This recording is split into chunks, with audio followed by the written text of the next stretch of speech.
I already popped mine. Cheers, brother. Cheers, brother. SYMPcast, we simping. All right, y'all. Welcome back to the Speak Your Mind podcast, aka the SYMPcast, baby boy. Oh no. And you already know, whenever there's a new album coming out, we have to interview whoever is putting it out. And this time around, it is young man Ryan Cruz here again on the SYMPcast. Air horns. Hey, what up? New location though at young J Clay's house. Young JK's family home. Because we Almost gotta got- switch it up on y'all. Parents are gone for the weekend. Parents are gone for the weekend, so we got to get down and dirty with you, Ooh. music lovers. Ooh. This house, I'm so glad it didn't get wiped out by that tornado. Dude, it literally started forming over this our house. Did you see it? No, I was in here watching a freaking movie. By the way, okay, there's been too much shitty weather going on in Wichita lately. Mm-hmm. Like we got the tornado, and then we got the rain the other day, and then we got today. rain today. A rainy May is how we starting. Hey, we got to get those flowers right, though. You know, we got to represent for DMA. Damn it! Why didn't you tell me, bro? I would have worn my Hawaiian shirt. I just have a moose. You should know when you're gonna do something with me to wear the Hawaiian shirt. You didn't wear it last time though. I don't think you wore. I wore Jordana's shirt. It's think my so, shirt yeah. now, but she left it at like the house I moved into, and I was like, "This shirt is amazing, and it fits me perfectly." So you just stealing women's clothes? Yeah, I mean, I'd be buying. Oh, is it but the just a hereafter. t-shirt? Yeah, it's a t-shirt. But at the hereafter, I'll be buying grandma clothes. I'm the only rapper to steal your hoes and grandma clothes. Dude, that's my new thing. I've heard of Hereafter, like I've seen it, and I'm like, ooh, that looks interesting. Like I'd go there and shop, but I don't go. I go to like the mall, you know. No, you gotta go. I'm to lazy, Hereafter. bro. I go Shit's to like nice. Ross and TJ Maxx. I need to go to like the Wichita stores, you know. Bro, absolutely. Go to Hereafter. Shout out Danny and Hallie, the sponsors of this episode. Please sponsor me. You don't have to pay. You don't have to pay anything. Just yeah. Just like, give them a t-shirt every once in a while. Give me a T-shirt. I'll wear it on here. I swear. That would be dope, though. Just the T-shirt. I like how we just starting with just shit posting like the whole thing. I think we did this last time too. We just talked a bunch of mad shit. That's the SYMPcast, baby. Yeah, the well, same you cat. can't be too serious. We can't. This isn't like the Breakfast Club where they're like, Charlemagne the God. Well, okay, welcome, whoever. I thought you were talking about the movie. It'd be like, what does he say? No, Dad. Oh. What about you? Beat up Johnny or whatever he says. Hey, smoke up, Johnny. Smoke up, Johnny. I feel like we're doing the Community episode right now because this is literally from the pilot. Ace. He's just in the middle. You know, they're talking about random. They're like fighting, and he just starts yelling the Breakfast Club lines. Dude, I didn't watch Community. What? But I have You been should. watching Atlanta. Oh no! Goated. Third season? Literally, I haven't Third seen the season. last episode yet. our Messiah, Shut Ryan up! and my I ain't Messiah. gonna say all that. Donald Glover. Donald, Father Donald. I love Please. Donald Glover. Please. Honestly, though, like this album is about me trying to let go. You know what I mean? Let go. It's about of- me like finding out like, oh, there's people out there who do shit that I want to do, that it's possible. Okay, let me try to become myself now. Well, let's get into that Based off because of that's the why we're here. That's- Is that we're here was to talk literally- about your album. That was literally the first question I have. If you don't know Ask me. already, Ryan Cruz, aka TVMA, has a new album coming out Hey, this Friday. It's already out by the time this comes out. yeah, It's already out by the time you're listening to this. I am Yes. in the past. You're speaking to a hologram, or I'm just gonna shut the fuck up. in the future stuff. The All right. present is my past. The present is the present. Kiss my ass. Gossip. All right. But yeah, Patterns and Static. It's out by the time you're listening to this. We got Cheers. the man Ryan Cruz here. So, what is Patterns and Static? Like what is static and what are patterns, or like what is No, the like album? I know you well. I know you well enough that Like I get it. But like, for those out there that may not, what? So I guess it's trying to make sense of the madness. That's the vibe I'm going for. Let's start with patterns. Because like, you know, everything is static if you think about it. The whole universe is made of static, the frequencies and shit, and then you seek patterns in your life out of it. But what were you saying? Start with patterns? I mean, we could God. start with. We could talk I just about whichever. realized that the album is split into two parts: patterns and then static. I just realized that right now. Me and Jack were listening to it yesterday, and we Yeah. were thinking like, is this What did you say? You said that towards the end, it feels like this is like becoming more real. Towards the end, from what I took away from listening to it many times, because I'm a TVMA super fan. What I've taken away from it is, especially the second half, it's a lot more trippy yet reminiscent. Like what I was like, some of the questions that we're gonna get into, I wanted to talk to you about,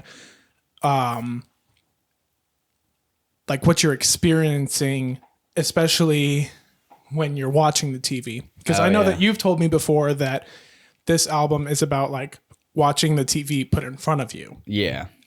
Would you say that that's, having finished this, would you say that that's definitely the case? Like this is you watching your life on a TV? Yeah, it's like almost, in my mind, what TVMA represents is just like when you die, they say your life flashes before your eyes, right?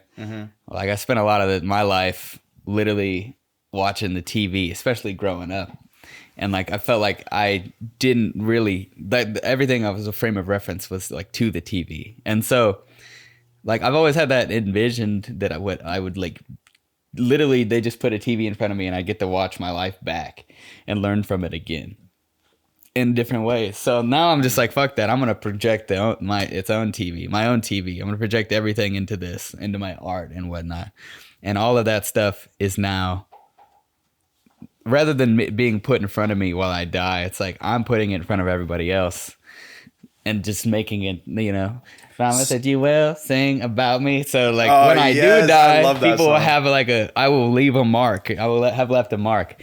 And I just realized too, while you were talking about that like it's almost like the first part of the album is like the front, and then the second half is like pulling that illusion back. Like whenever Hampton starts, essentially, that's like pulling the illusion back. That's the first glimpse of it, because there's 2 more songs after that.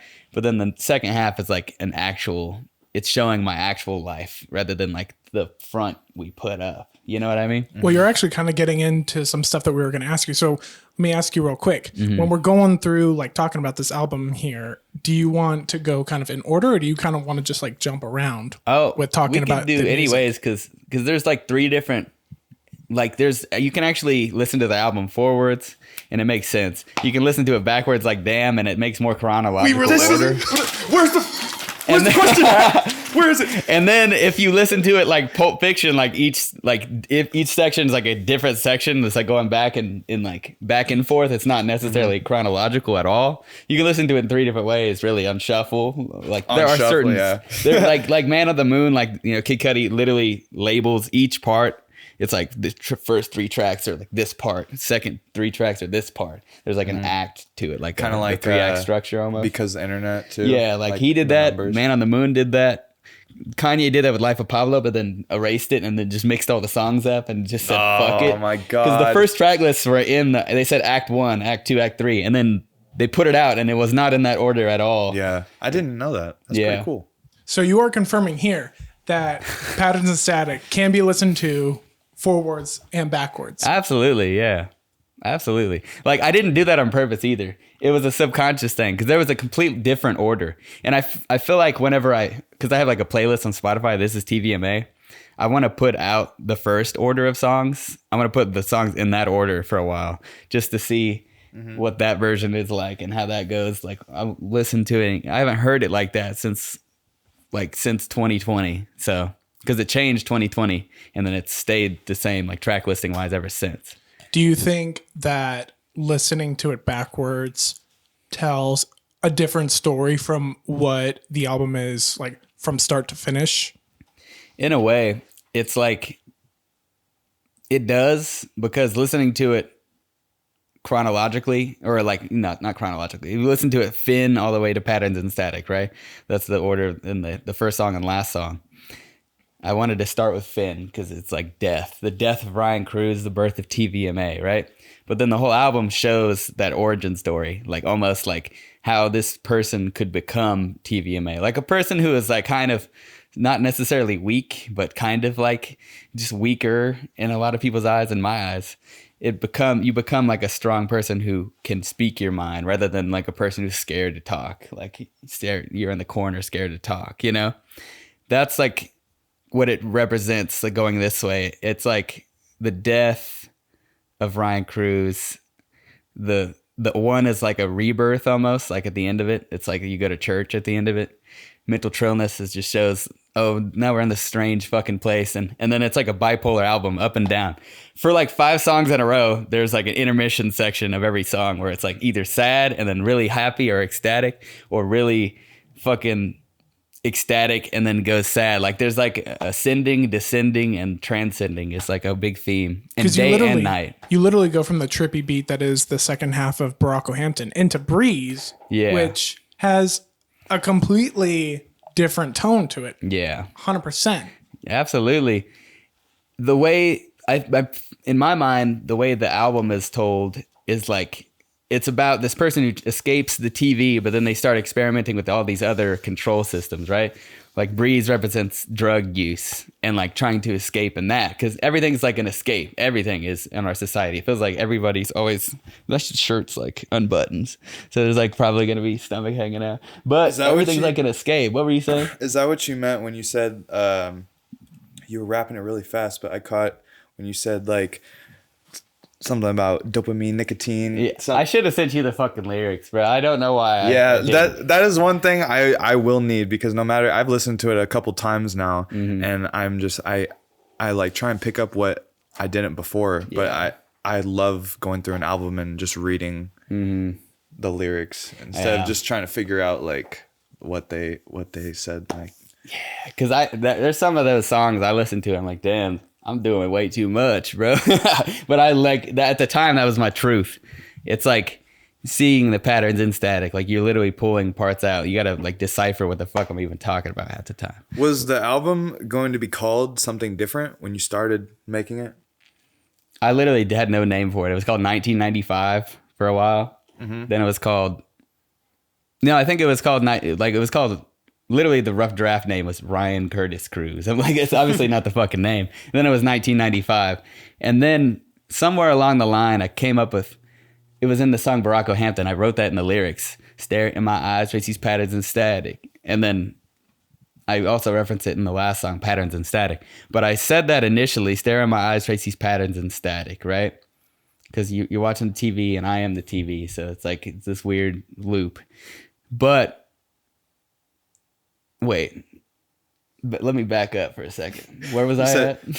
I was asking if Patterns in Static was the original name for it, because you started this 3 years ago, right? You said it was 3 years in the making. Well, yeah, because I wrote most of this when I was 24. I even have a line: "I smile in the mirror. This is my A24 year." And literally, I'm about to turn 27 next week. So, so yeah, like literally, I wrote all of this when I was 24. I recorded everything in the pandemic, like shut down. It was like, well, what are we gonna do now? Joe's like, we'll just record music, and then we just recorded like twice a week, for like 2 hours a day. Nice. And like, yeah, like we would do like a song a session for the most part. And then I would be like, oh, we got to re-record. Oh, we got to add this to the song. Yeah. So it just ended up turning into this like ever-changing thing. That's pretty cool. But it was initially called 1995, and then Patterns in Static literally came because of the lyric. I didn't have the intention of naming anything that. And I wrote that, and I was like, that's a perfect fucking title.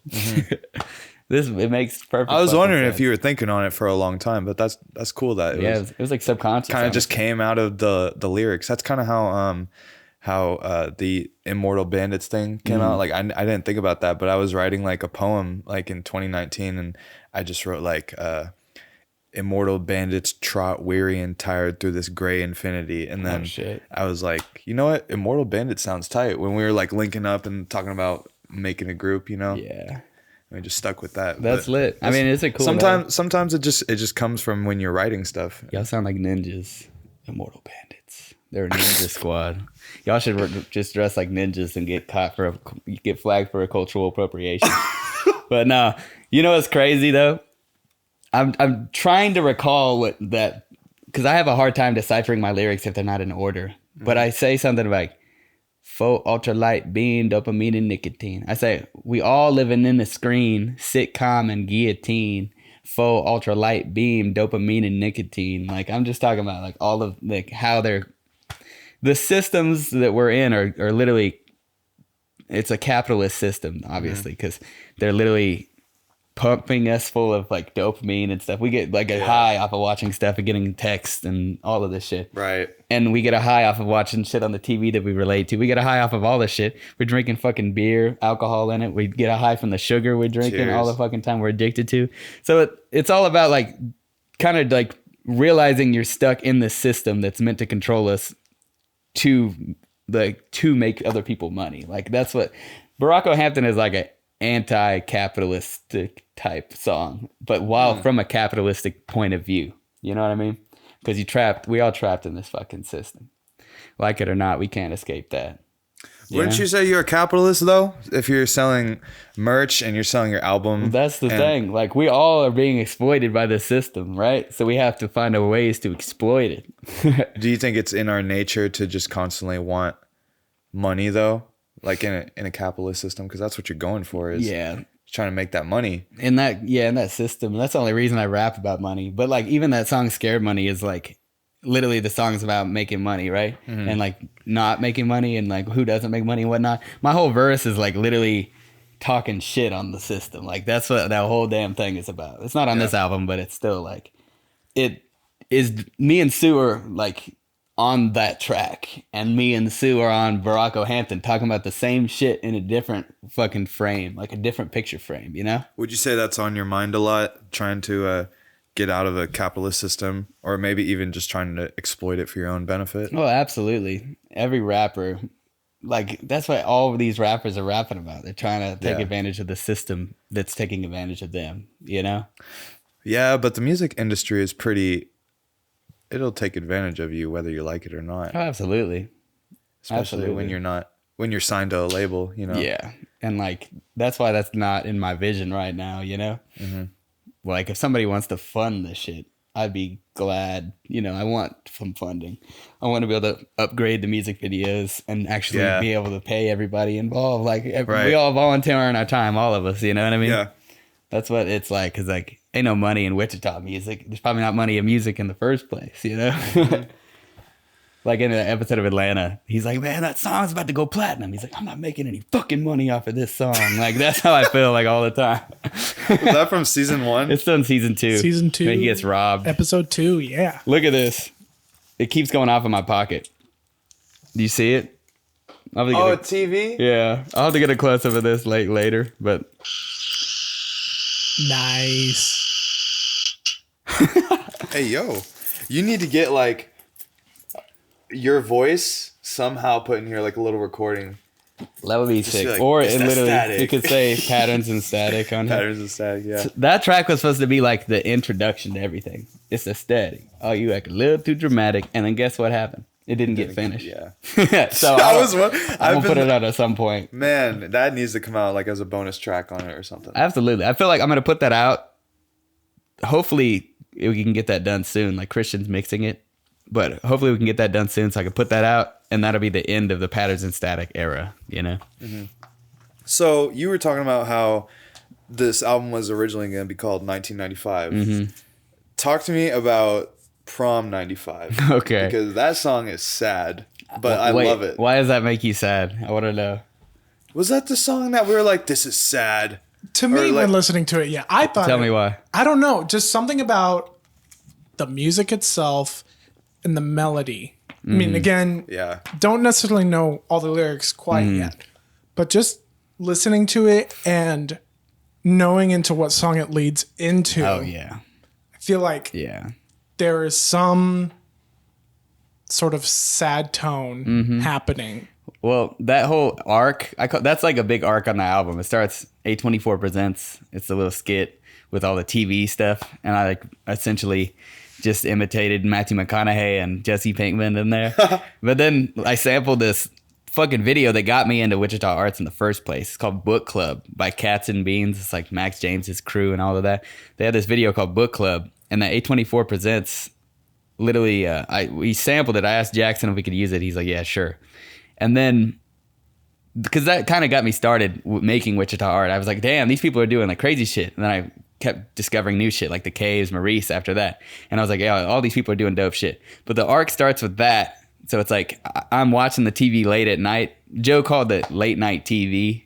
And I was like, well, it's got to be A24 Presents in my head because I'm trying to manifest that, you know? Mm-hmm. But it starts with A24 Presents, goes into Home Movies, which is all about growing up in the TV. And then 1602, which is all about escaping with your friends and like, you know, finding that. But then I go, as we return to the Twilight Zone, take me back so far from home, goes into Home Movies. Oh, I got this two backwards. But then after that, this isn't a whole arc that takes place me as a child and like me even before I was a kid, because that song represents a lot of things to me.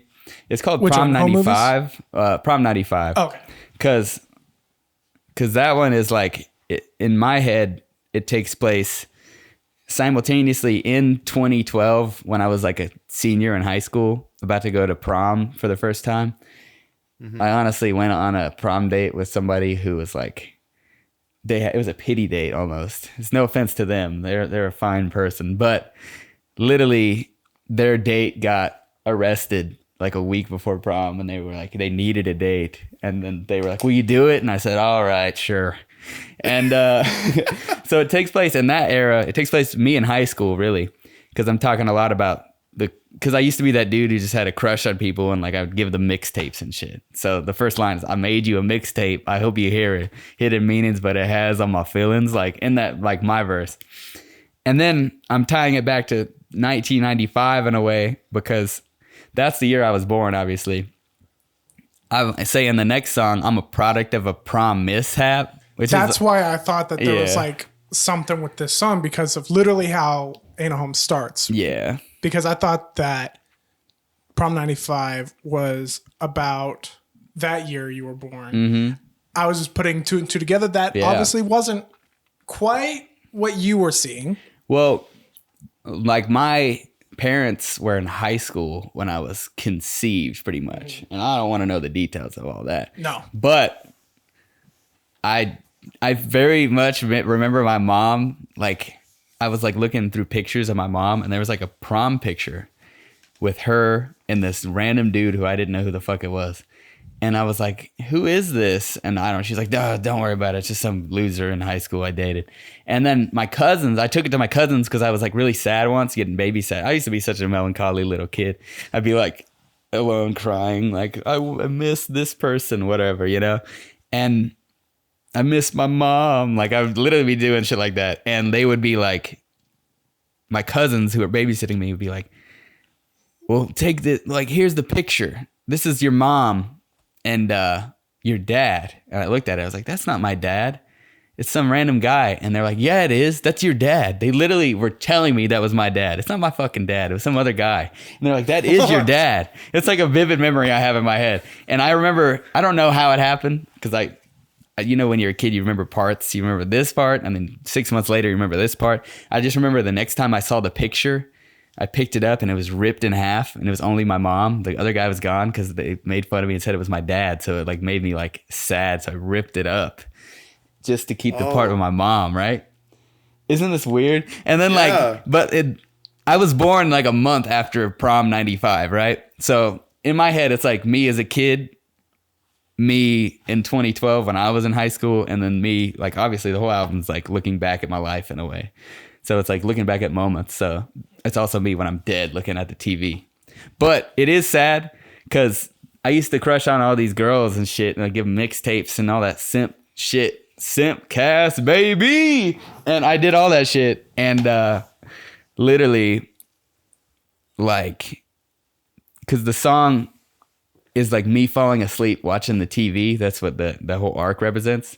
And it's like I'm living in a dream, right? It's like so beautiful. It's a little dream. It's a little melancholy. It's a little whatever. That's my corny pop song, right? That was my intention. I was like, I need a corny pop song, and it's got to have After Judo in it, because, you know, they some goofy boys. I mean, yeah. But they some corny boys just like me, right? But yeah. But I was like, yo, it has to start this way, and then it ends in a nightmare where it just like drops. It's such a beautiful song, but then it drops into the darkness, and then the next song is me in a sleep paralysis nightmare. Reprise? Yeah, reprise, bro. No, reprise? I don't. You could probably say it either way. I don't know. Reprise is how I've always heard it. Why did you choose the beat for Brockhampton for that reprise? Oh shit! Yeah. So I don't know what it was, but I remember Joe isolating parts of Barack Hampton while he was mixing it, and he just kept playing that like sample. It's just like, brum, brum, brum. But he hit this part right before the beat drops into that second part. It goes, doo, doo, doo, doo, doo, doo. It does this like weird ass switch thing. And I was like, that shit is so lit. We need to, fuck it. Let's make a whole beat out of that. Like I said, excuse me, stare in my eyes, trace these patterns and static in that song, right? So I was like, in my head, that was the thesis track of what this album represents. So Barack Hampton, that's where it stemmed from. And that second part was so lit that I heard some of the isolated samples. And I was like, bro, what if it starts... Because that little Rhodes piano sample thing that's like springing is like haunting to me. That shit is, honestly creepy. It sounds so luxurious in that song, but when you isolate it in the reprise beat, it's like, now it has like an ominous tone. It's like something's watching you in the dark. Like, well, in my head, creepy. Yeah, creepy. In my head, I'm listening to that song and I'm picturing the sleep paralysis demon like creeping up, coming towards you while it's I mean, you literally whisper in it like he's coming towards me. Yeah. It's like, it really creeps me out, but I envision like this. It was crazy because I was like coming up with the music video for Barack Hampton, because there was originally going to be a big ass music video with all the Stranded music and like Sue was in it, and they were going to be like, they come in my house and it looks like a home invasion, like they're about to fucking like rob the house, when they put a bag over my head and they like awaken me. They like rip the bag off and I'm in a field now and I see the demon that's in the TV. It's like really creepy. That was originally the music video.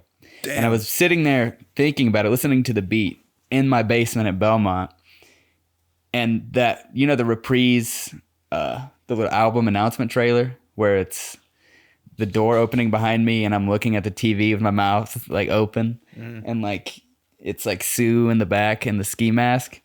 That literally, I had like a waking vision because I was sitting there focusing on the video for so long. I almost put myself in like a trance, right?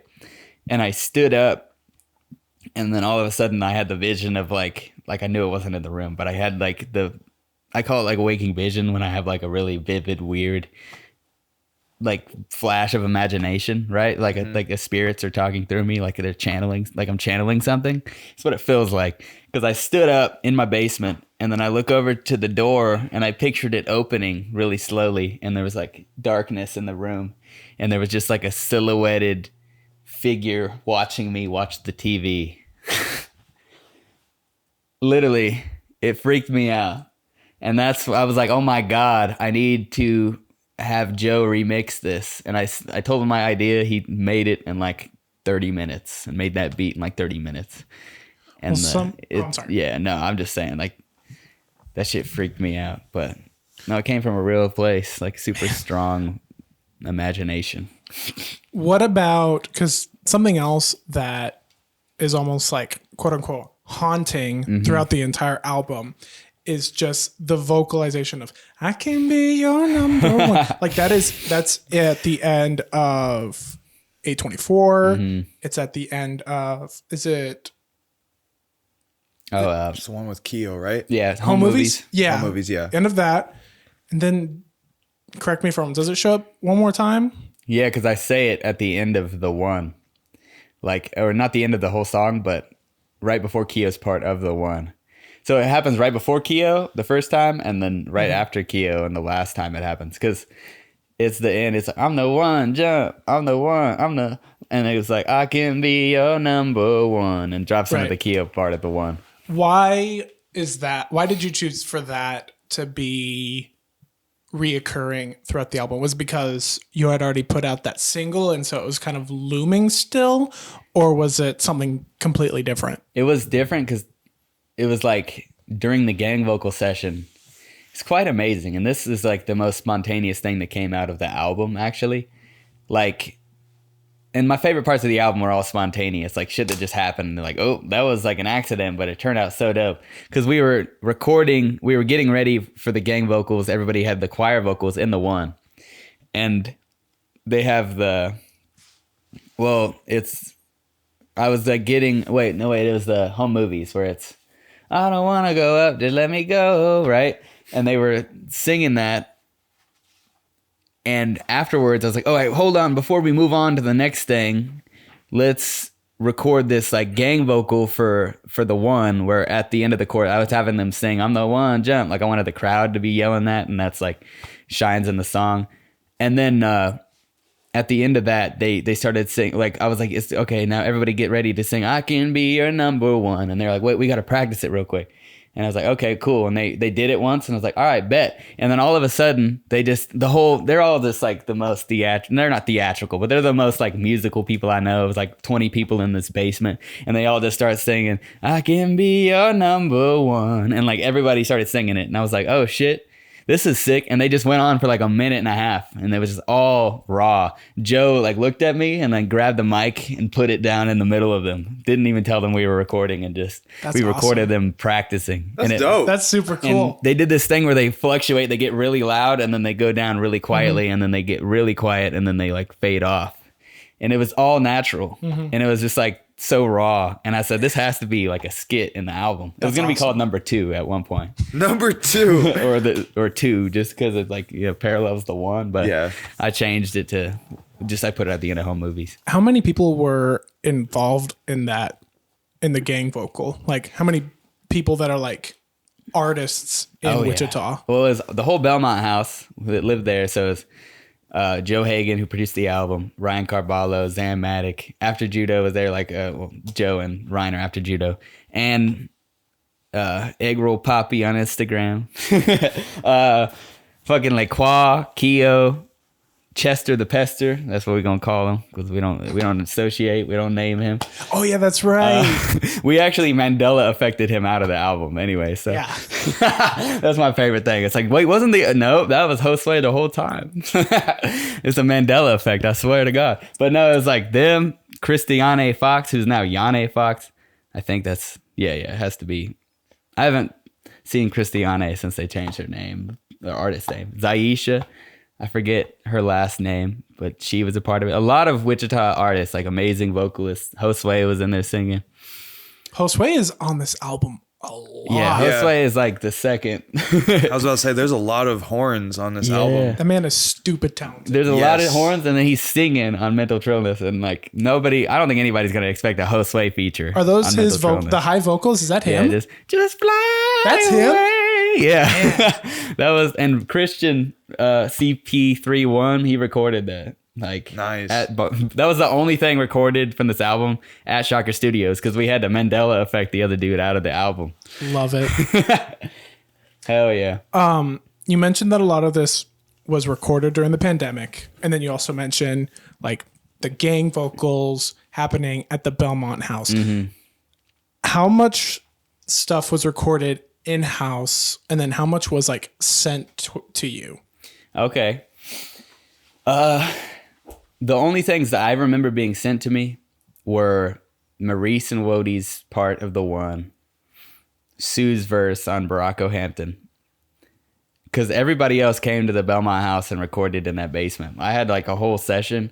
You know Ain't a Home, that song? Yep. That whole song was improvised.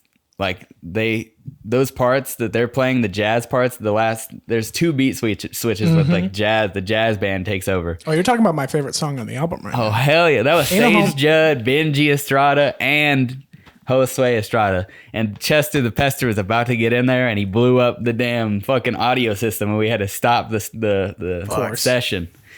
It was crazy. Like literally it was like fate because I would have had to just go through and erase him off of another part of the album. But no, what happened was straight up, we were recorded. They just improvised everything and it was awesome. And I was like, holy fuck. You know, the drums, they're like, if you listen close to the end of that, it's all live drums and it's Benji going absolutely fucking bonkers, dude. Like he was just snapping. Like I've never seen somebody like drum that fast. Like it was so When dope. drummers get going, it's something to and watch. especially like church drummers, bro. Oh man, Benji's grew up a church drummer. Him and Jose, if you watch either of them drum, it's like, yeah, those dudes grew up church drummers for sure. But like straight up, we were about to put some synth on the track, and he goes to plug in shit, and he plugs it in and or like unplugs it maybe while something else is plugged in, and it blew up Joe's fucking audio box, his like fucking interface. It literally sparked and shot sparks out, bro. You want to say something crazy. You want to look at the camera, say what you want to say to Chester the Pester right now. Put it out on record. I don't even know who this Chester the Pester guy is, but it sounds like he has a small cock. Man, fuck you. But yeah, Ain't No Home is my favorite song on the album, I think, because something about it just feels like a ballad. Something about it is just so beautiful. I love it. Just like it feels like it's telling its own story within the story that is the album. Yeah. And I remember at the Elm Street live show, you had someone on stage like playing a father figure or something. Oh yeah. What that combined with the song combined with the live show, what is the story you're trying to tell with that song specifically? Because I feel like there's something very specific that you're trying to tell with that song. So it's crazy because like Quinn was playing like the father figure of the show, but my dad's nothing like that actually. Like he's not that guy. Like Quinn's character was rather like dismissive and like borderline abusive, and like he was like celebrating when I was getting my ass beat at the end of the show and stuff like that. Because yes, I don't know if most people know this, but I did get a bunch of people to come on and jump me in the middle of my set. I remember that. You never put anything out about that. Like not yet. I just haven't been able to you know like how hard I worked on that? No, I plan to do some shit with that. The audio is like the one rough thing because I don't think it got recorded right. It was so bad. Because like it didn't, like we even sit it through the interface and it didn't sound like the vocals got picked up that much. The beats sound great, but the vocals were really quiet in the beats. I don't know if we can go through and change that. I don't know. I'll have to talk to Ryan. But oh yeah, so essentially what I'm like trying to represent like what small town, I feel like small town Kansas, USA, literally nowhere. I feel like what that represents to me is, you know, like it's like an art. Pittsburgh, essentially, when I grew up in it, like it was like we were still depression hit, right? Wichita is just now like feeling like it's being able to get itself out of that a little bit. But when I grew up in Pittsburgh, there was no art scene that I knew of. There was no coffee shops. Like there was probably butt rock bands at bars, but that's about all I know of. I didn't know about any of this shit. And I didn't know that like local arts existed because I grew up in Pittsburgh, right? Devil Town, USA. Like that's what that song's about. And essentially though, like I'm trying to represent what my life could have been like if I would have followed the small town route, what everybody does, where they're 20 years old, they're 21 years old, they potentially go to college. If not, they just get a job, get a girlfriend or boyfriend or whatever, get married, have kids, settle down. And that song represents me fighting that, like the product of a prom mishap kind of thing. Like the first verse is the perspective of the father who doesn't want to be a father, like with a young kid while they're a kid. Like I just had a kid, you know, what does it say? A kid with a kid. How's I supposed to raise him? Like that's essentially what that represents to me. The second verse is like the mom who doesn't want anything to do with it and wants to get away. And then the last verse is from my perspective of growing up, seeing what my life could be like and fighting it. Like I'm constantly fighting like what people expect of me or what I'm feel like society expects of me. I'm constantly like trying to fight that, you know? And Ain't a Home, that's for the most part what it represents. It represents also, that's the biggest song representing the death of the old Ryan Cruz and the new person who's like confident, who wants to speak his mind and whatnot. Literally the Speak Your Mind cast, right? Yeah. Speak the fuck up, bro. But no, like I think it's representative of that, like growing up, because there's a lot of like neglectful people who don't want anything. They don't want to teach their people to like be anything above what is presented by the town, you know, the town you're from, or the box you're from. Because if you think about it, we're all in boxes all the time. Mm-hmm. Like we're in a box right now because the house is like a cave, you know? And literally, we're the box there, the TV we're looking at, now we're looking at the phone box and we're distracted by that all the time. We're in the box of this, like we're in the box, the confines of what you're supposed to do in a small town, growing up in a small town. Like it's constant, like you have to like realize you're in that and unpackage it and like move away from that if that's not what you want. Like it feels like it's a constant fight. The man in the box, bro. Do you feel like you're in a big town now that you're in Wichita, but you've been in Wichita compared to Pittsburgh? Well, compared to Pittsburgh, absolutely. But it feels like a big town though. You know what I mean? Big town. Because Wichita is almost like a culmination of all of the cities around in Kansas. It's like Hutchinson, Pittsburgh, all of these things combined into one town. It's like, this is like the oasis for all of those people who want to get out of their hometowns, like practically. And but everybody just building planes here though. Yeah. But we're in a box ourselves in Wichita now. It's a Wichita mindset, you know? Mm-hmm. It's like I escaped the Pittsburgh mindset, now I'm in the Wichita mindset. What do I do now? How do you think you break out of a small town mindset and just trying to think big? Think big, put some new experiences in front of your face. Go talk to people who aren't the same fucking race as you. I feel like most people in Pittsburgh are just so whitewashed and like, just like, they're not like, no offense, I'm not trying to shit on everybody in Pittsburgh, but a lot of that culture is just so like, they don't want to challenge themselves. They don't want to talk to anybody outside of their own communities. They want to stay in their lane. They're comfortable. We're creatures of comfort, right? It is true, but like I'm purposely making myself uncomfortable so that I have to find out and adapt and grow. Like I'm constantly doing that. Like it's not like I'm always doing that. I want to take in and embrace the moment around me too. I wouldn't be an artist if I didn't do that, you know? Yeah. Do you think it's hard to be in the moment in the 2022 with social media and people like, you know, having to like repost, oh, thanks for the tag, yada yada, 50 likes, 100 likes? Or do you find it harder to put your phone down and just like be Ryan Cruz? Absolutely. I'm a social media addict, like my Instagram addict specifically.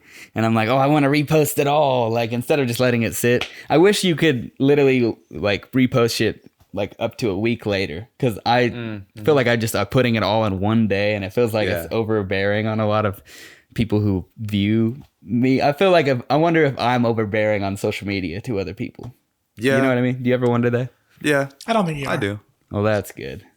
Do you ever feel like what would you do if it wasn't music? I think we talked about this before, but that was a while ago. What would I do if I wasn't music? Now that this album is out, what do you want to do? Music? Like music or art? Cause art? Like I want to make a lot of videos. Like my ideas are video based right now.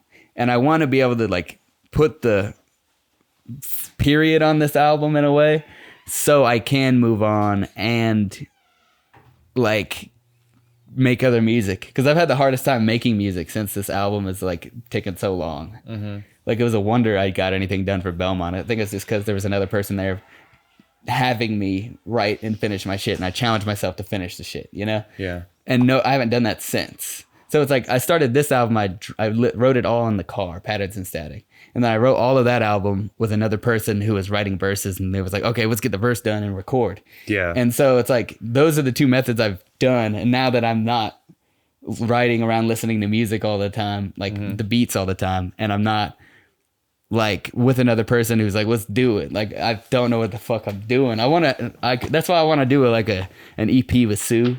Yeah. Because I feel like we do have like an interesting chemistry, and every track we've done together is like a banger. Like it's like, true. I feel like it is a good, like, weird combination. It's almost like that, if you know Brockhampton, like Kevin Abstract, Amir combination. Yeah. Where it's like Kevin Abstract is like the wild card. He's doing this and that, but he also does the R&B shit and whatnot. And Amir is just like the rugged dude. who's got the street cred, right? And Yeah. he can talk the shit because he's lived the shit. And I feel like that's like me and Sue in a way. Well, speaking of collaborations, you have multiple producers on this album. Can you kind of just go through like who all did what? Because I know some did multiple, some just did one. So kind of just go through who did what on the album. So we got Finn. Let's just start with Finn.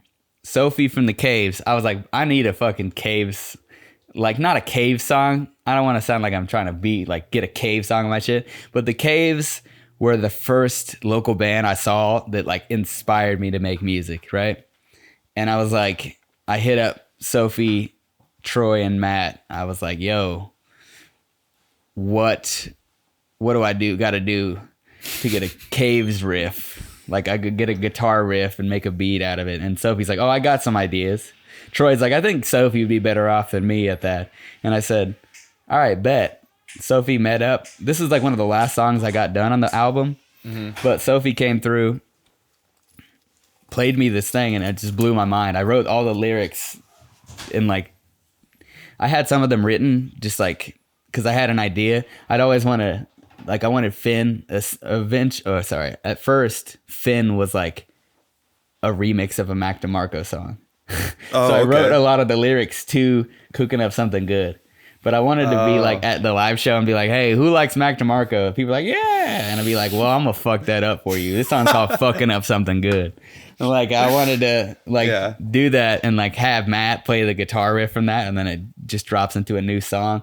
Hanging from the Oak Trees, Nostalgia and Nosebleeds. I wrote that to the Mac DeMarco track. And I heard Sophie's song and I said, this is it. I got it. And I wrote down really specific, really sentimental verses based off of my experiences with the Caves. Because we used to run around all the time doing fuck shit. Like crazy shit. Like the Caves are crazy, you know?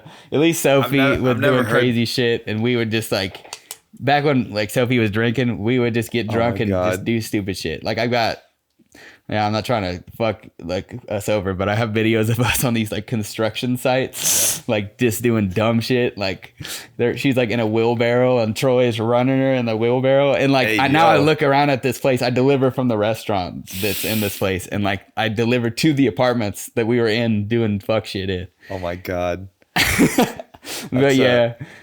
I was like, and I remember like hanging, like Matt was like driving by and I jumped on the side of his car and he just drove me all the way to like the show one time. Like it wasn't too far, but I was hanging on the side of the car and like we drove up to the house where they were doing the show and shit.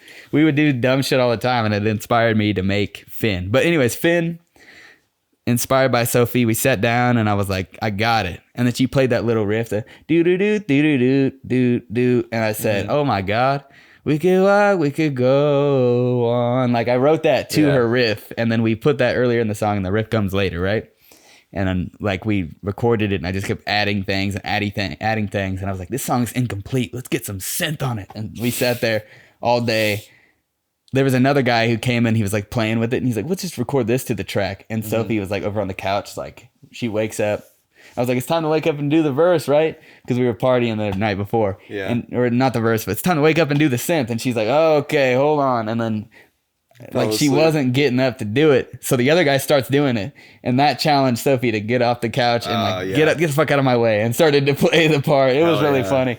And then we did all of the synth in one day. But like that was like the longest song to get together too. Because it was like each day, it was like the drums took an entire day, the synth took an entire day, the vocals took like 3 days. Damn. So that was the longest process for one song. It was a long process of just like slowly one day, because we would like do stuff and we weren't feeling it and we had to like sit there and vibe on it and like then do it later. Yeah. Joe was going crazy. There's 128 layers to that goddamn beat and shit like that. And like, it's funny because Maurice wanted to mix the album and he's like, I want to mix this shit for you. And I was like, are you sure about this? Like, I didn't tell him there's 127, but I was like, if I told you, you would not want to mix this fucking album. Yeah.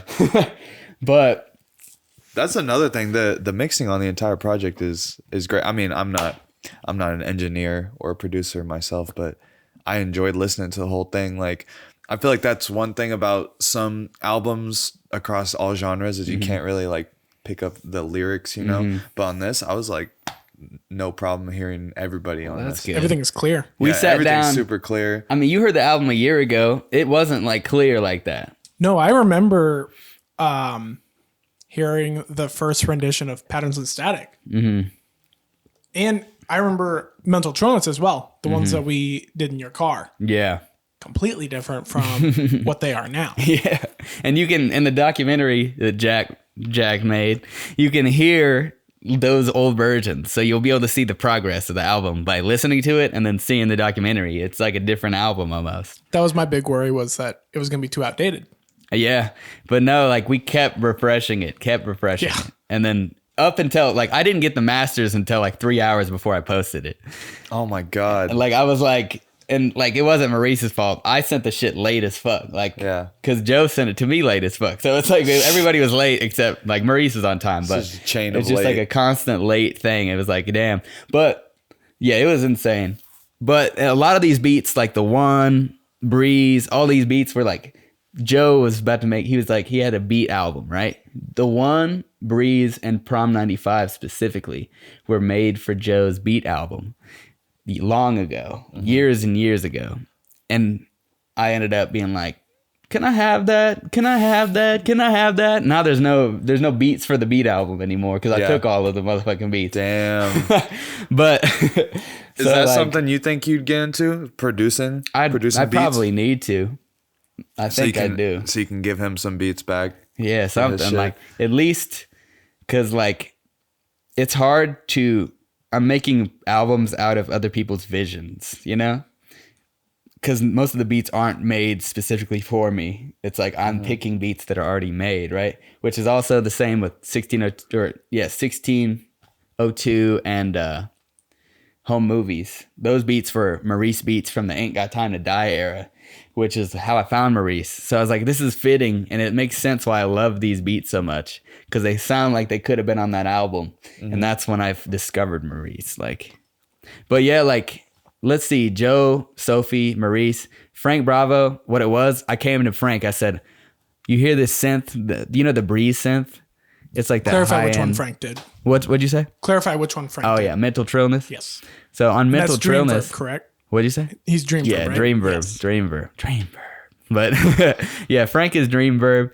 And I came to Frank and I was like, with the Breeze beat, I gave him all the stems and I said, this synth right here, this has like, this would be sick in a dance song. And Frank was like trying to do it.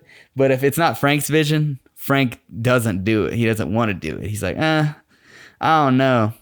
Fuck that. Let's do this instead. And then he just pulled out his guitar, and which is hooked to a synth, and he just started playing parts on the guitar, and he started playing random shit, and I liked all of it. And he said, nah, deleted it. Damn. And then I was like, oh, I love this. And he goes, deletes it. And I was like, no, what the fuck? And then the last thing he did was that little boop, boop, boop from Mental Trillness. Do, do, do, do, do, do. He's like doing that with the guitar.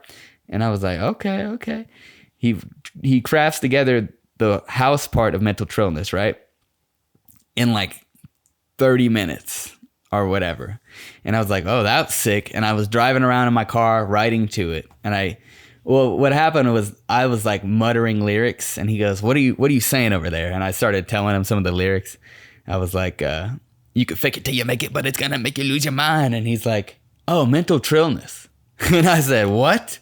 He goes, yeah, Mental Trillness. Oh, so he came up with the song title. And I was like, but it wasn't even, he just said that. He was like, oh, it's the first thing that came to his head when I said those lyrics. And I said, that's the fucking concept of the song now. Dude, Mental Trillness, bro. Like, hell yeah. And like, I drove around writing to it, and I was writing all the lyrics about going crazy and whatnot. And then I come back to Frank's, and he's like, hey, I changed this up. And he hits play, and then it drops into like a lo-fi section. And I was like, what the fuck is this? I wanted it to be like a dance track. And he's like, yeah, we got the dance track, but there's also this shit in the middle. And I was like, oh, well, fuck. I got all these other lyrics that don't fit the song, but I think they would be sick. I love the idea of like, I'm Big Sean with a laugh track. Wait. Until I bounce back, I'm Big Sean with a laugh track. Yeah. It follows me everywhere I go. I'm the one and only Truman Show. Like, I thought those lyrics, like, I was like, this is lit. It's also the thesis. Like, I don't know. It is TVMA. So would you say this album is like, it's your album, but there's so many people involved with it that it's also other people's album too. In a way, it is very collaborative, but a lot of the times it's people who you wouldn't think would ever work together on a lot of it. Not all of it, but it's like all of my friends, and I'm curating them in different moments because I know that most of my friends are just great at improvising and just making shit. Like, and all the people that I admire in town, I knew they were. So I wanted to curate them into one project. So it's less like their albums, but it's more of like, it's a Wichita album. It's even more so than the Belmont because that one we intended to get a lot of features. Yeah, we intended to get a lot of features on that, and a lot of people just weren't coming to the sessions, and so it turned into just me and Israel. But this album has always, from the beginning of it, has always been just me and all my friends. Like I was hanging out with Jordana. I said, "You want to get in the studio and do some shit?" She's like, "Fuck it. Let's get some Smoothie King and then go to the studio." That's dope. That's Jordana right there. Smoothie King. Mm-hmm. Dude, that's dope. I didn't really think about that because I was looking through the track list. I'm like, there are so many people on this, and I was at the house when you guys were doing the shoot for Mental Trillness. Oh yeah. Which we need to talk about that as well. Frank was playing a bunch of stuff, and then I was listening to the album like, oh, they're just playing stuff that's like on the album already. Oh yeah. I was just like, damn. I didn't even think about that. Yeah, and Frank, he'll just play a song and just start improvising over it. And it's like, it's intense. I want to say sorry to Frank because last time I saw him, I fucked up his pad. Oh no. Because he was like, yeah, you can play with it or something. And I was pressing buttons, and he was like, oh, don't do that. You messed it up. Oh no. I want to say, like shit. It was like first time I met him. I want to say sorry to Frank because that Mental Trillness video shoot, he literally played for 9 hours straight. 9 hours straight. I don't know how the dude does. Yeah, this. it was a long time. That basement was like a sweatshop that night. You want to talk about that music video a bit because that's going to be the first music video for this album. Oh, technically, right? The big baby, that big bad Brad baby. Fuck Brad, by the way. There's this guy he's got it out for me, man. Yeah, we hate Brad.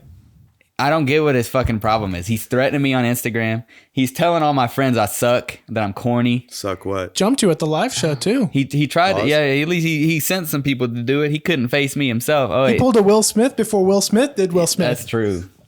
Then we had to flip it back on him and beat that motherfucker up.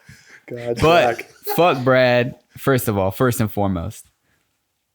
You reveal yourself, you fucking punk. You reveal yourself. You need to Scooby-Doo his ass and pull the mask off. Oh my God. Old man Jenkins. That's me, little kids. Ew. So killing people. I'm just joking. I didn't do that. So over the course of this album, there are highs and lows in the album, but bipolar ass album. Yeah. Were there any bipolar moments throughout making the album? Like where there were really high, like productive parts, and then there were lows like, nah, I'm not going to the studio. Nah, I don't want to. And you just go 2-3 weeks without hitting the mic. I was very motivated to get this shit done.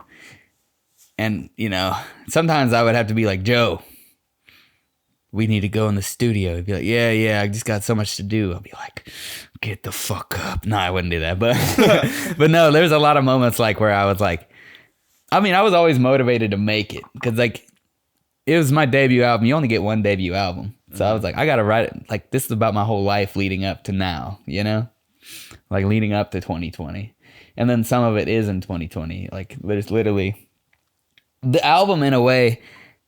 It is about everything before the pandemic, but you can hear the pandemic in the album, Yeah. The stress, the anxiety, the fucking night terrors. You wake up and you're sweating. You see, it's almost like that whole year is like the boogeyman at this point, and like that sleep paralysis demon is fucking 2020 itself.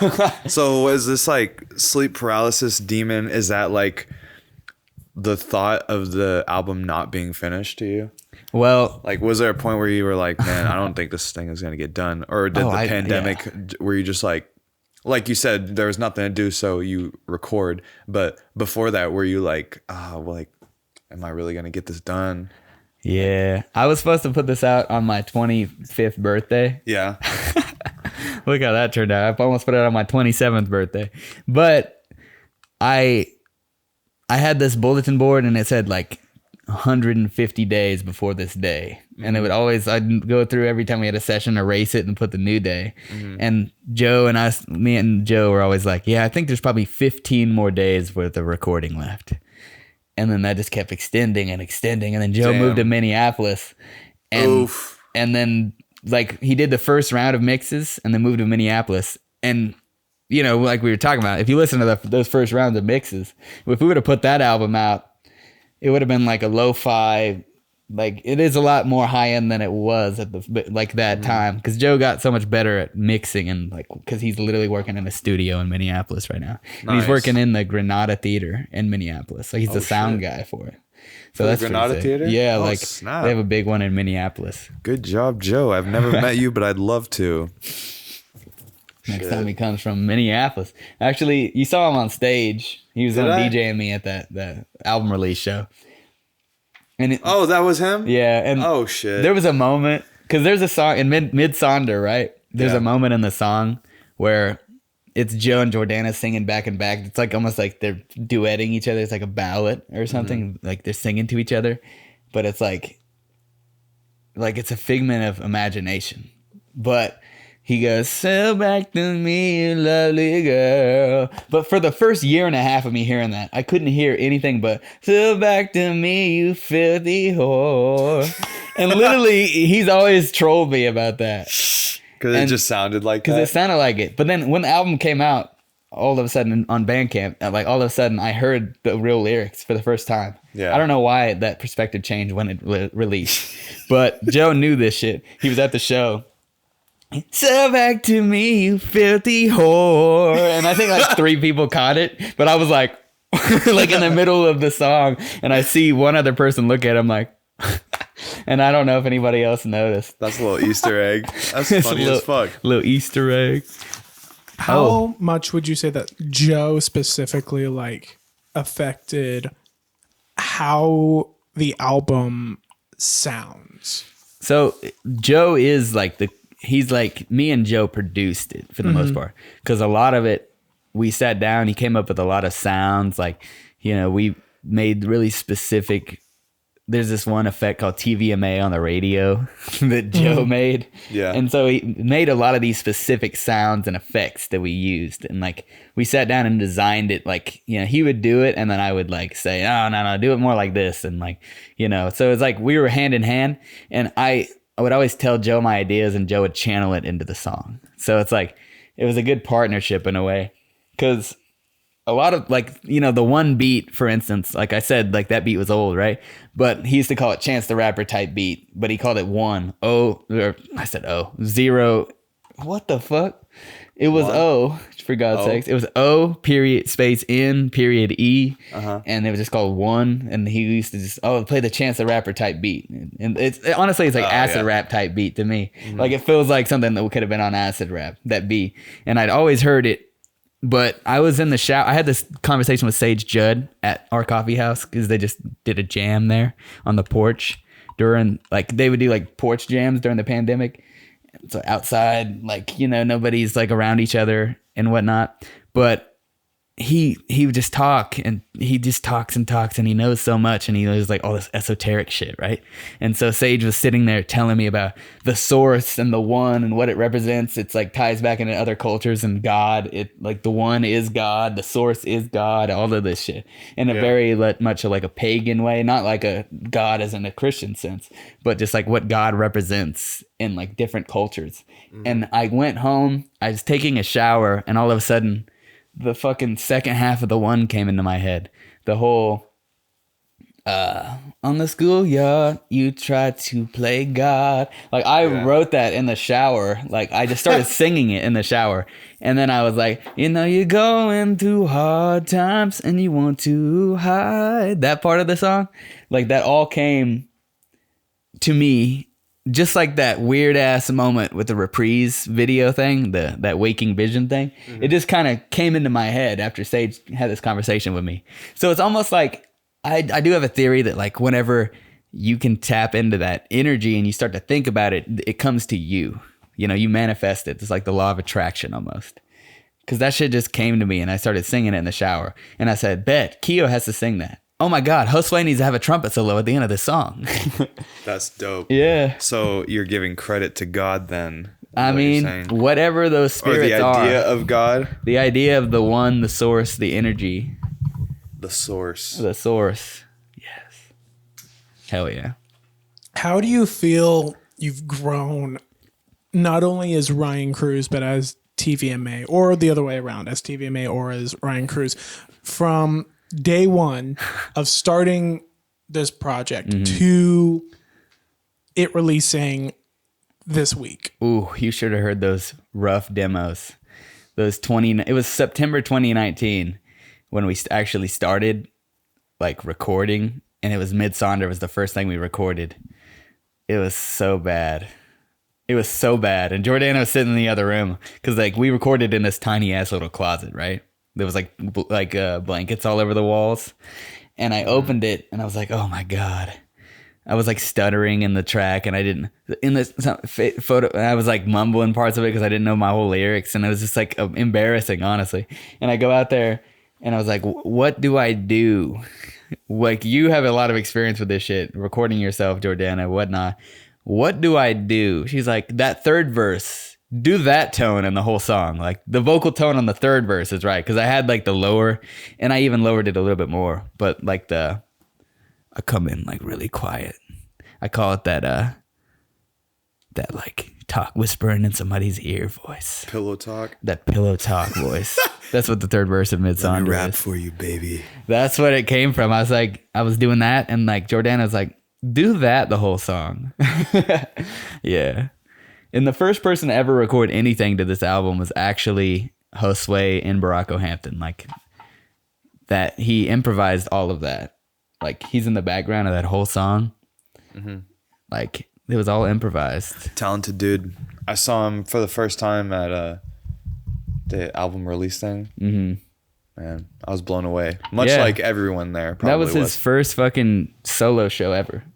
It was incredible. Good job, Josue. I mean, so much experience. Like, I will stroke anyone's ego anytime. She got Josue on this shit. Yes. He would probably do it too. Josue, Maurice, Shakir. You just got to get all of the Wichita acts. Anyone. If you're from Wichita, please get on the podcast. You can literally have my seat and talk to Jack if you want. Hell yeah. Hell yeah. I forgot. What do you think? I want to know what you think about what are the last songs I recorded in your mind based off of what you've heard? What came last? What was written last? What was recorded last? What do I think came last? I feel like I know the answer to this, so I'm not going to answer. But aside from that track, I still want to know what else you think was recorded last, or what was written last, at least. You got to go first, Jack. Well, I know that Patterns was the last one that you recorded. Yeah, that was the last track that came together in general, because I didn't really have a solid closer until, like, actually, Israel sent me the sample, and I sent it to Joe, and Joe's taking his time, and he didn't get back to me anytime soon. And so I sent it to Thane Coleman from the Travel Guide, and Thane sent me this thing back. It was like lit. He'd never done a hip hop track in his life. But it was like, this is lit. It's like, reminds me of the Beastie Boys or something, the way he sampled it. And it was so cool. And I was like, holy shit. I got the idea for the last song. It was actually going to be the announcement, the album announcement. And then I was like, fuck it, this is the last song on the album. And I told Joe on a documentary, like that was the first time I told him. Remember, you could see his horror in his face because he's like, another fucking song. You realize how fucking long it took to make this fucking album? But the horror. But literally, then Joe sent me his version. He's like, okay, well, but I did do this. And I was like, you could have sent this to me if you wanted, you did this version of the song. It's really fire. And it's going to be the first track on my next bigger project. So good. It's the same sample. I thought about even sending it to Frank and Maurice to see what they could do with that sample. Just have the same sample on like 4 different beats, and it's like you won't even know unless you know. Yeah. But yeah, aside from Patterns, I'm gonna guess. So I'm trying to think of like what all I heard. I'm gonna guess either Prom 95 or Ain't a Home. I'm gonna guess that those are the last two that you worked on. I'm gonna guess Prom 95 or Ghost Town. Oh, Deviltown? Or Deviltown, sorry. Well, Deviltown I always wanted to put Daniel Johnson's Deviltown on my album in a way. I wanted to sample it. And then I got the idea, like, Ryan, do you want to learn, like, because it's an acapella track, like Daniel Johnson's song. It gives me vibes like when XXX Tentacion would make an album and it's like, rager songs, and then it would just be like some acapella, like light stuff. And I was like, oh, okay, you described Ryan. it as a movie score as well when we were listening through. Yeah, it does kind of sound like that. It's like in the devil town. It was crazy. I was so nervous.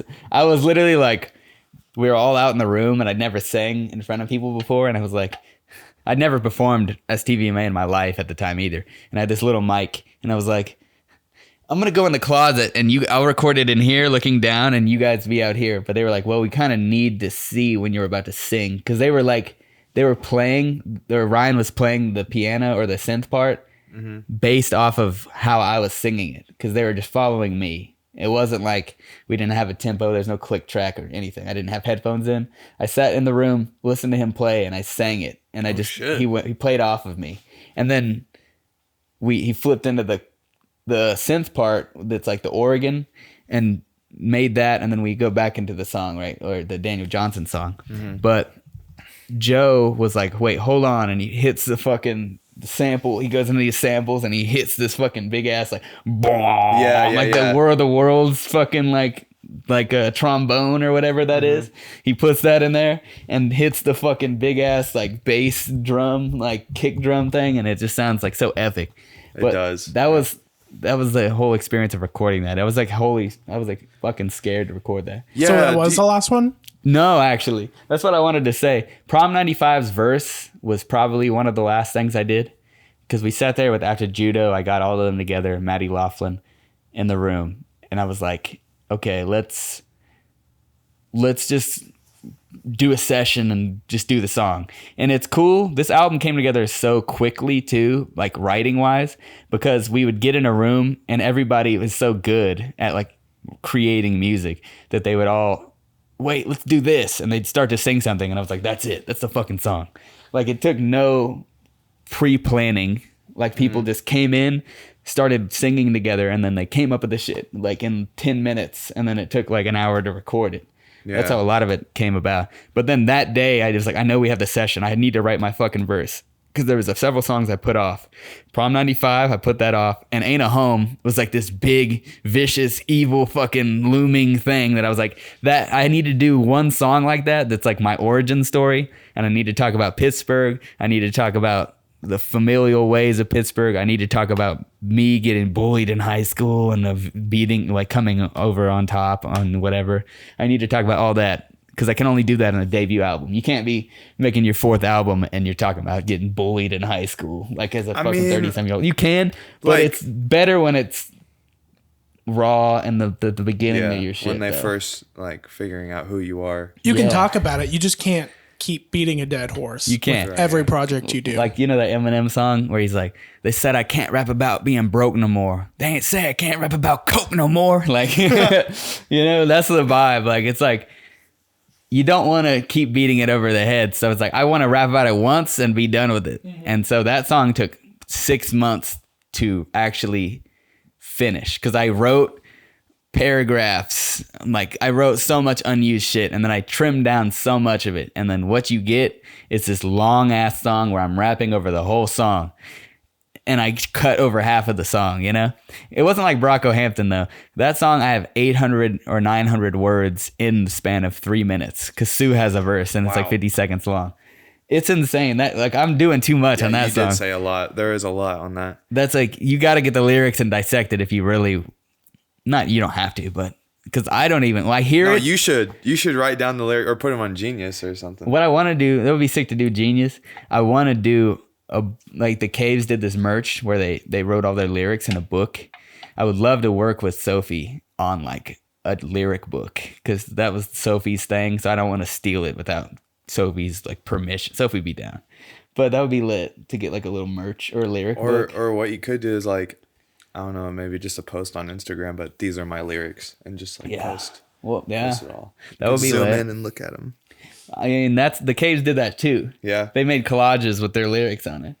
But no, I do want to do that, but I think I'd want to do it in that kind of way. So I'd want to get their, not even their approval, but I'd want to talk to them about it. Because I don't want people in town to be like, oh, he's stealing my shit. You know? I don't need another TV Maurice Anthony situation. Yeah. Oh my goodness. We don't like beef. That's why I eat chicken. I like chicken. Get out of here. I don't need... Get out of here with your corny lines. Get out of my house. I can't digest corn. But like, I just don't want to get in that position again where somebody thinks I'm taking shit from them. Because it's like everything, we're all inspired by the same shit. That's the thing that's funny to me. Right. All of like everybody in town. Like I listen to a lot of the same music Maurice listens to. I got that idea from the Dollar Bill, from that Royce album. Which I figured that y'all were on board with like both having a dollar bill because he's featured in the song. Well, yeah, definitely. And I talked to Maurice about it. Like before that album, his album came out with the Dollar Bill. I talked to him.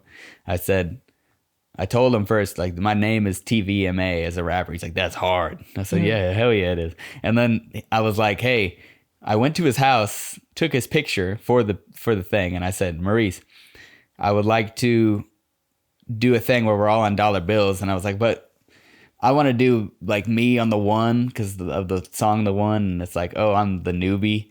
Right. Wody on the 5, Maurice on the 100. Because like Maurice keeps it 100. I'm not going to lie. Was he on 100? I don't remember. Yeah, he's on 100. Okay. So I told him that. So that's why I'm, still confused. Honestly, I have to talk to him about that. I didn't talk to him about that part yet. I'm just glad that y'all are good. Yeah, we're cool. We've always been like cool. Like we've worked together for a long time now. Like honestly, I think 2017 is when we started work together. Yeah. Damn. Yeah. 5 like years. Random shit. Good. Like video. It's a lot of videos. I'm just now making music, so that's new. Us working on music together is hella new. You know. Mm-hmm. But no, yeah, oh shit. One thing I do want to talk about because I want to dissect this part. Finn, the shadows on the wall are my burned up friends. When the rain comes down, you need to learn to swim.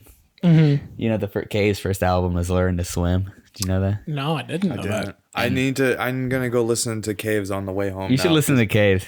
They're dope. They're fun. From Wichita? Super fun. Yeah, the Caves, 2 V's. And the Caves, I don't know if this is intentional, but I've always thought of Plato's cave theory when they created the Caves, and I was like, the Caves, Learn to Swim is the album, bet. I was always like, because like, if you follow a lot of people, like The Matrix is about Plato's cave theory. Kendrick Lamar's album trajectory seems to be about the cave theory.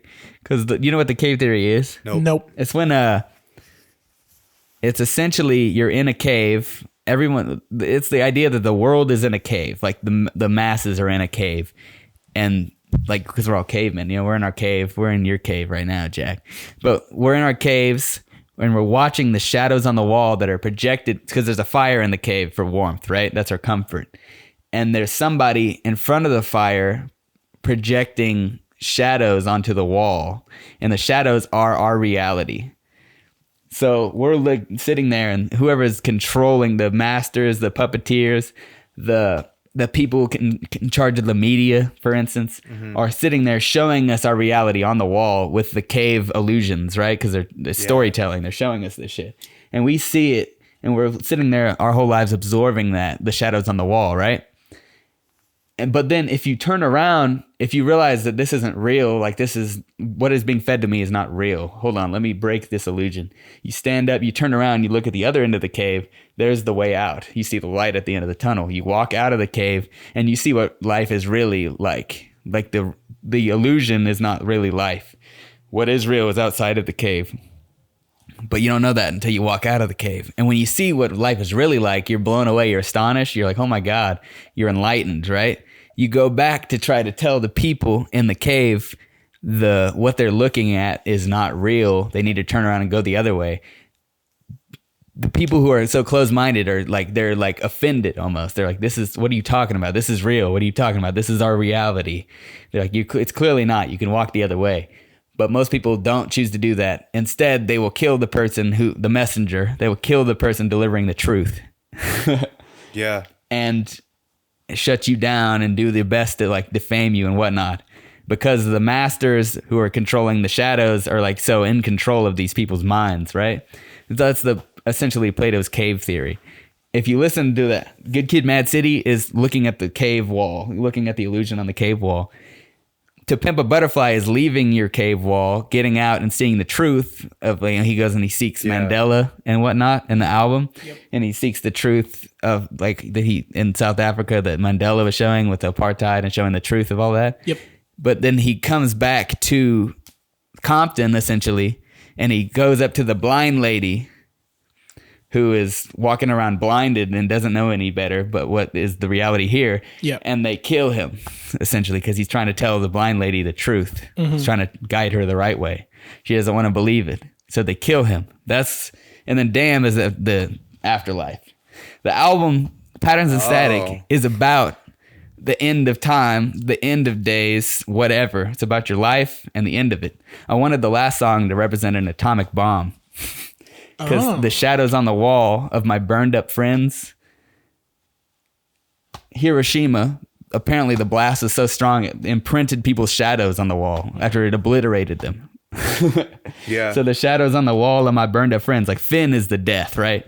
Mm-hmm. And the end of the album, Patterns and Static, is that beat is like enormous and like ridiculous and it's rambunctious as fuck. And it essentially blows up and implodes on itself. So what I'm picturing is like it's about the end of all being, right? And so it's just like a glimpse in the life of the end. I don't know. Deep. Man. That's what the album's about in actuality. Wouldn't the fire in the cave though be the truth? You think? And yeah, because if the fire is the truth and like the puppeteers are in front of the fire and making it look a certain way, mm-hmm. and you're looking at how they're making it look a certain way, then if you take away the puppeteer or whatever, then you see the truth. Well, I didn't think of that. Have to leave the cave. Remember that? Okay. Well, remember that part in SpongeBob when they're all at the campfire and they're all just like looking into the fire and that like tribal music starts playing and stuff. They're like going into a trance. Yeah. That's kind of how like, I don't even know where the fuck I was going. The fire represents like raw elements in nature, right? Yeah. And like the destruction of, like it's the destructive part of reality almost, right? And the warmth that it provides. Yeah. Because it provides warmth and it can provide destruction and death, right? Mm-hmm. So I'm thinking, now that you're saying that, I'm like, damn, so is the album Damn now he gets killed because he goes and tells them and now he is in the fire, like they burn him, he's dying, like he's internal damnation, like hell, what that represents, right? Yeah. Because I think what I've heard in theories about Damn is like he gets killed by the blind lady and now he's living out his sins, like he has to face the consequences for the bad things he's done, right? Well, a lot of the songs are titled after Sins like itself. Sins themselves. Yeah, you're right. So it's almost like, I don't know what fucking Mr. Morale and the Big Steppers is going to be. That's going to be our answer right there. That's going to be, I feel like that's going to be the deepest, weirdest thing ever. Like when that J. Cole Off-Season album came out, I was so incredibly disappointed with it. Really? Yeah. I thought it was pretty average. I really like it. I'm telling you, dude. Not to get into like, this one's better than this one, but I think he peaked at For Your Eyes Only, or even 2014. Because that was the most entertaining. And For Your Eyes Only is good. It has great moments, but it's very boring in my opinion. Yeah, it's about his kid. Like, yeah. But what is and that song? Change? I love that song. Change? My I don't even know. Is telling me there'll be better days. I like it wasn't interesting enough for me to listen to the whole album more than like twice. Yeah. You know, because I've never been a big J. Cole fan. In fact, I like J. Cole. Like J. Cole's cool. I used to not like J. Cole just because of his fans, though. Oh. You know, you gotta have a big IQ to like J. Cole. You just don't understand it. You just don't get it. Like that would piss me off. I feel like big IQ has to come with Kendrick, J. Cole, then Drake. But Well, Drake's. I feel like that's what people think of us Gambino fans, though. At the same time, probably because not gonna lie, and I do like the Dissect podcast and like dude Cam. You know Cam? Have On you listened Dissect? to his new podcast? I It's don't really know. cool. I can't stand the guy who does Dissect. Yeah, the Really? guy's voice. You don't Is like it the it? guy's voice? I don't like his guy's voice. and then just like this is a little just this is a pet peeve. But I hate at the end of each episode where he's like, this episode was produced by so and so and me. Like that is not how you do credits. You even if it's yourself, say your name. I don't care if you said your name at the beginning of the episode. Say it again because that's just professional. or just say myself. Is this becoming podcast wars now? Yes, it is. But- Dissect, we're coming for you. But no, Dissect. I get what you mean. But the guy, have you listened to any of the Gambino season? Oh yeah, that was the first one that I listened. And I mean, I've listened to most of the Pimp a Butterfly one as Yeah, well, I but haven't heard that one like the Because the Internet was on one. It's the only one that I really listened to, and I'm glad that I did it because became like the big inspiration for a lot of stuff. Yeah, We listened to Pimp a Butterfly on the way back from yeah. the shoots. We listened to both Good Kid and To Pimp. the albums or the Yeah. Dissect. The albums itself, because I had albums. never like fully listened to Oh, them. cool. Yeah. Humza put them on. Well, in my opinion, like any podcaster who talks like that, I'm here. He's going on. I'm going on and I have a podcast voice like this and I know what I'm. That always like what we're pisses doing me right off. now is conversation. I like conversational. I don't like the podcast voice, the stereotype. But the guy who wrote the book, like that dude who's the face of Dissect, did not write the Because of the Internet fucking episode. He maybe did some of it, but this dude named Cam I think Ostrander, I think his name is, wrote Something it, like that. and he's pretty cool. Me and I'm always messaging him shit. Like we kind of talk on Instagram every once in a while. Oh, does he respond too? Yeah, he's a cool Nice. guy. Wait, yeah, I think yeah. So what is his name? What the Cole Cush? Cole Kushner. I have Cole a line. Kushner, get out of here. I have a line about him, but it never came out. It was written for a song supposed to be me, Sue, and Israel. I guess that's never happening. But we had a fucking line of the song. I was talking about, it's like a horror. It's not horrorcore, but I was rapping about like, I feel like Dexter, feel like Hannibal Lecter. When I hunt your mind, I will dissect you like Cole Kushner. Who got the Kush now? I thought that was funny. And I don't think it's ever gonna come out. I don't know what I'll do with that, but Well, to getting back to patterns, despite what anyone may dissect from it, Yeah. what is like the key thing besides what you just talked about with like the cave theory? What is the big thing that you want to leave listeners with when they hear this, regardless of like what they take away from it? Mm-hmm. What is the one thing that you hope they take away regardless? I hope this reaches people in towns like Pittsburgh across the world, right? Towns that feel like there's no culture, there's no hopeless thing.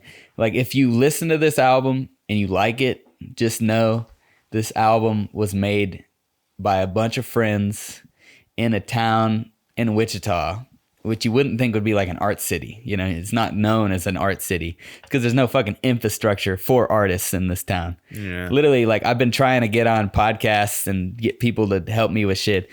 Like just to talk about it. I just want to go talk about shit. Like I wanted to do this. Y'all are the only people that has ever been down to do it. And so it's like there aren't enough people that do stuff like y'all are doing, like me or any of the people on the album are doing. There aren't enough people like that. But I just want to reach the people who don't know that there is like a small town, like not even small town. Wichita's not necessarily a small town, but who don't know about local art and that local art can be good and entertaining and push boundaries. Because like a lot of people don't know that. When I was at WSU, I had no idea that Kirby's existed. It's literally within the block. Mm-hmm. And I had no idea what that was. And they have bands there every night. People coming in from out of town and from in town playing every night practically. They used to have every night before the pandemic at least. it's crazy. I want to reach those people who don't know that shit like that exists and just challenge people, make something, like start somewhere. Like if I wouldn't have started doing this, none of this would have happened. I wouldn't have had, if you don't like, that's one thing too with the video. Like I don't expect people to like me rapping. Like I don't expect that. I know I'm not conventional. I know I'm not making music that's like mainstream at all. Like radio. Yeah, I'm not making shit like that. I'm not making just regular trap music. Like if I was making trap music, it would be insulting to trap artists. I didn't come from the trap. Yeah. You know what I mean? And I'm saying like, I just came from this like awkward, weird, like definitely Gambino inspired chance, like acid rap. I just want to make music like 2014, like internet tape, Big Mensa, acid rap, Chance the Rapper, Because the Internet. Frank Ocean's Channel Orange came out 2 years before that. I'm trying to channel that era and make it like, because that was my favorite era, because I felt like a lot of the mainstream shit was actually like the underground mainstream, the underground, like whatever that was. I felt like that shit was like way more unique than the shit that's being pushed out constantly nowadays. Because even Kanye was making Yeezus at the time, and now Kanye's doing like trap with Future. Like that's Kanye's thing right now. And it's like, good for you, but you used to be making shit that stood out from the crowd, and now you are joining the crowd. It was very pure when like Yeezus came out, and then all the way up to like Pablo. Yeah, anything before Yeezus too. Mm-hmm. Like it all was unique, and it was like, like ahead of its time in a way. And then at one point, I guess the dude got older, and now he started to follow the trends rather than to create the trends. Well, you gotta stay in the light somehow. Like yeah, and I feel like he built his name up, and now he is Kanye. Like Kanye. He can do what he wants because he's Kanye, and he can kind of just get away with it. He's Ye. Like everyone, you can say Kanye. Everyone knows who you're talking about, and they can name 5 to 10 songs off their head. Yeah. Fuck Skeet. Skeet. I want to see that new A24 movie with him though. Which one? It's called, I don't know what it's called. It just looks crazy. It's just like about a party, and I think people just start getting murdered at the party and shit. I don't know. Nice. It looks crazy, just like really intense. Heck yeah. Have you seen any A24 movies lately? Everything Everywhere All at Once. You saw that? Great that shit movie. Was so good. Did you see it yet? Oh shit! I saw half of it. I wish y'all came to the A24 Fest. Because I know, but like I was literally going to call you on stage, Humza. Fuck. And I was gonna, I was gonna have everybody. I was gonna surprise you with. I was gonna have everybody chant "Hail Payman," because you were gonna be the fucking dude from Hereditary, right? Yes. Who becomes Payman, right? Yeah. I was literally gonna have like call it like because there's a song in Belmont. I go getting paid, hail motherfucking Payman, and like I was gonna stop the beat at that point. Like hold up, where's he at? Where's he at? Circle him out. I was gonna have you come on stage and be like, all right, everybody, 1, 2, 3, hail Payman. Damn, I would have again. I would have gotten the character and started slamming my face around. I thought that shit was like I was like planning to do that. Like I was gonna surprise you with it. Damn. Now I feel like a fucking asshole. No, it's all good. I played early, and the show was cool. Like everybody else is great. Like I felt like all of the ideas I had, like the unique little skits, they all fell through. So it's just like it turned out the way it turned out, and it was fine. It was fun though. What would you say to any artist or creative out there who feels like they just got that self-doubt in their head, and they want to go 110% on like an idea or something that they have, but they're like, oh well, will this person like it? Will it get enough shares? Is this what people expect of me? Is this really the direction I want to go? Yeah. Honestly, I think because I struggle with that too. Well, in this current culture, like, you're not known for doing a certain thing yet. You know what I mean? Yeah. Which gives you the freedom to do anything you want. Yeah. And like when you get put in a box and people think you're this guy who does this, then it's harder. But like none of us are in that position yet. So we're able to experiment without being told that or feel like we're not, But people definitely put you in a box as soon as they meet you. They do, but it's up to you to break that by just saying fuck it. and Right. just doing what you want to do. It's Right. really, it's like whatever you're doing, if you're not having fun while you do it, then it's probably the wrong thing to do at that time. Like, just make sure you're having fun while you do your, like, art, it shines more whenever you're having fun. Like Mental Trillness, that song is me having the most fun on the track. Yeah. Like recording that was no stress. I could tell too, just by the shoot, like how much, you were into it, and you were like, oh, wait, we got a different idea for this shot. And like you had the cassette player, and you and Frank were like in frame, you know, like I could tell that you were just like in the moment. You're like, you were happy with like what you're doing, trying to get the video done. And like you're bringing that audio experience to life visually. Yeah. I mean, it's because everything I do too, as a rapper or whatever, it's like, first and foremost, like the music I see visuals to the music. Like I can see the colors of the song. Like I can see certain things about the music, like in visual form. And like a lot of the stuff I'm writing about is what I see when I am like hearing the song. Like I see that, and I'm like writing the images I see into the music, into the lyrics, you know? So it's like, no, absolutely. Like I have a great time like creating in that way. And that video is going to be crazy. Shout out Riley Delaney. Have you ever thought about just making things and not posting about it? Like never posting it? No, not posting it on like Instagram, like, or wherever, you know, like not telling people that it's out, but maybe just telling people when you see them that it's out. I haven't yet. It's because like at this point, I feel like I spent a lot of my life not being seen, I guess. Mm-hmm.